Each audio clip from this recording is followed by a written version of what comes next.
Let's learn about a new chapter called Government at the Center.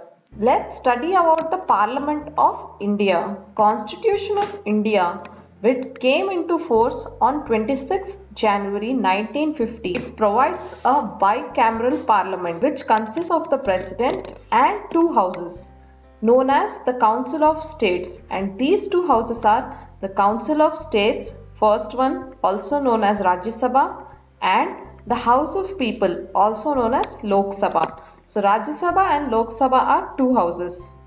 The President of the Republic, he is elected by an electoral college consisting of the elected members of both the houses of parliament and the elected members of legislative assemblies, popular houses of the states. Legislative assemblies are the houses of the states. Though the President of India is a constituent part of the parliament, he doesn't sit or participate in the discussions of the either houses. President summons and prorogues the two houses of the parliament from time to time. There are some constitutional functions which he has to perform with respect to the parliament. Rajya Sabha is a continuing body. The power to dissolve the Lok Sabha, it vests in the President. His assent is essential for a bill to be passed by both the houses of the parliament.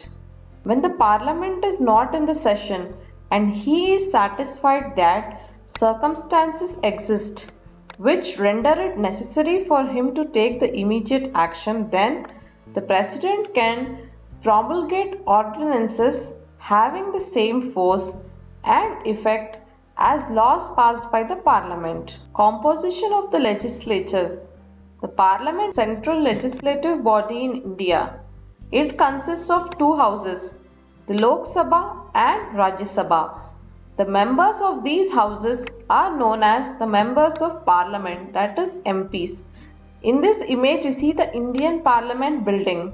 The Lok Sabha, as the name itself signifies, it is composed of representatives of the people chosen by direct election on the basis of adult suffrage. The maximum strength of this house envisaged by the constitution is 552, up to 530 members to represent the states and 20 members to represent the union territories, and not more than 2 members of the Anglo-Indian community to be nominated by the President himself. In his opinion, that community is not adequately represented in the House. In this image we see Sumitra Mahajan, the Lok Sabha Speaker. The total elected membership of the House, it is distributed among the states in such a way that ratio between the number of seats allotted to each state and the population of the state, so far so practicable, is the same for all the states. The qualifying age for membership of the Lok Sabha is 25 years. The Lok Sabha at present, it consists of 545 people. The term of the Lok Sabha is 5 years. The presiding officer of the Lok Sabha is called the Speaker. The members of the Lok Sabha, they elect the Speaker and also the Deputy Speaker. The Speaker maintains the discipline in the House. The Rajya Sabha consists not more than 250 members. Out of these, 12 are nominated by the President for their special knowledge or practical experience in matters such as literature, science, art and social service. The remaining seats are allocated to various states and union territories, roughly in proportion to their population. Each state is, however, represented by at least one member. The total number of seats in Rajya Sabha at present is 245, including 12 members nominated by the President. The representatives of each state in Rajya Sabha, they are elected by the elected members of Legislative Assembly of the state in accordance with the system of proportional representation. Law-making procedure. The Indian Constitution gives the law-making procedure in the Indian Parliament. The primary function of the Indian Parliament is to make fresh laws and to revise or abrogate the existing laws. There are two types of bills, ordinary bills and money bills. Ordinary bills can be introduced in either house of the parliament, and after three readings, that is introduction, a detailed discussion and voting, the bill is sent to the second house where a similar process is followed. If the second house doesn't agree to or suggest changes which the first house does not agree or does not act upon the bill within the 6 months, a deadlock is created. And when a deadlock is created between the two houses, the President summons a joint session of both the houses. Thus session is presided over the Speaker of Lok Sabha, and the deadlock is resolved through a vote by a simple majority. Once a bill is passed in both the houses, it is sent to the President for his or her assent, and if he or she signs the bill, it becomes an act or a law. Lok Sabha has been given greater law-making power in composition of the executive. The President of India is the head of the state. System of Government of India is a cabinet form of the government. The Indian President is therefore a constitutional head like the King or Queen of Britain. That is, all executive powers are constitutionally vested in him, although those are actually exercised and executed by the cabinet.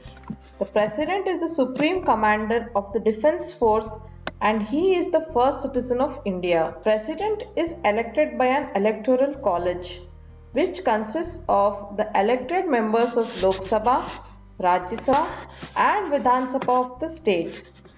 He or she must be at least 35 years of age and the term of President is 5 years. In this image we see Pratibha Patil, the first women President of India. The powers of the President. Executive power. President is the head of the Union Executive. All executive powers are exercised in his name. The executive power of the Union to be exercised by the President, it is extended to the matters with respect to which Parliament has the power to make laws and to conclude the treaty and agreement. President appoints the governors of the state, judges of the Supreme Court, High Court, the Auditor General of India and many other higher officials such as the members of Finance Commission, Election Commission, Union Public Commission, etc. President also appoints the Prime Minister with the advice of other ministers of the Union Council of Ministers. President may be required to exercise his discretionary power for some time to come in appointing the Prime Minister in case of legislative power. President is the part of Parliament. The Union Legislature or the Parliament, it consists of the President and two houses of the Parliament. President is therefore an integral part of the Union Legislature. He shall summon from time to time, either separately or jointly. The President can prorogue the houses or either house of the Parliament, and if necessary, he can dissolve the lower chamber of the Parliament known as Lok Sabha. President may address either or both the houses of Parliament. In such address, at the first session, after the general election to the Lok Sabha, and at the beginning of a joint session of the Parliament each year, President nominates a number of members in both the houses. The chief purpose of the nomination is to ensure adequate representation in the Parliament of all the sections of the population, which may not be always achieved through elections.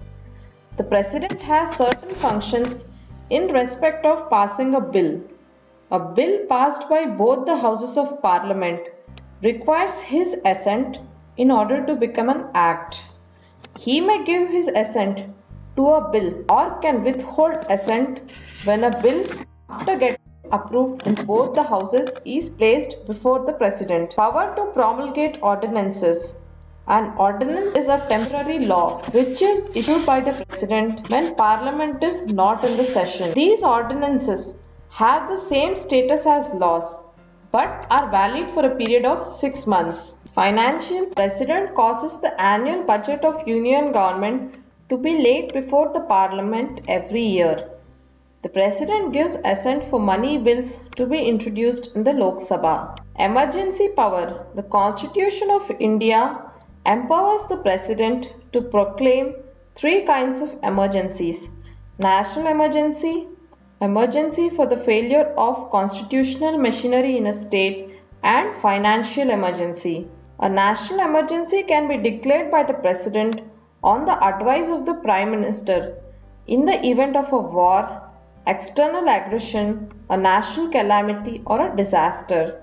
A state emergency, also referred as President's rule, it is imposed when there is a breakdown of constitutional machinery in a state. In this situation, the President takes over the functioning of the state executive and the governor administers the state in the name of President. When the financial stability of the country is threatened, the President can declare a financial emergency. Prime Minister. The Prime Minister of India, as addressed in the Constitution of India, he is the Chief of the Government, the Chief Advisor to the President of India, Head of the Council of Ministers, and Leader of the majority party in the Parliament. The Prime Minister leads the executive branch of the Government of India.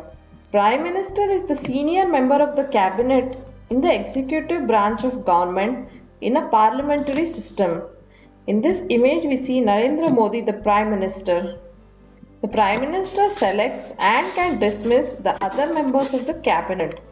He allocates the post to the members within the government, and he is the presiding member and chairman of the Cabinet and is responsible for bringing proposal of the legislation. The resignation or death of the Prime Minister dissolves the Cabinet. Prime Minister is appointed by the President to assist the latter in the administration of the affairs of the executive. The Council of Ministers.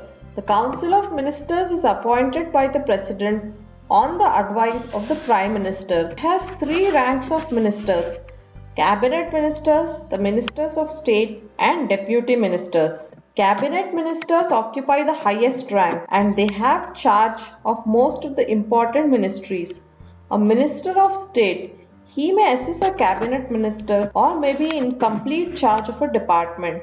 Deputy Ministers help the ministers under whom they work. All ministers must be MPs.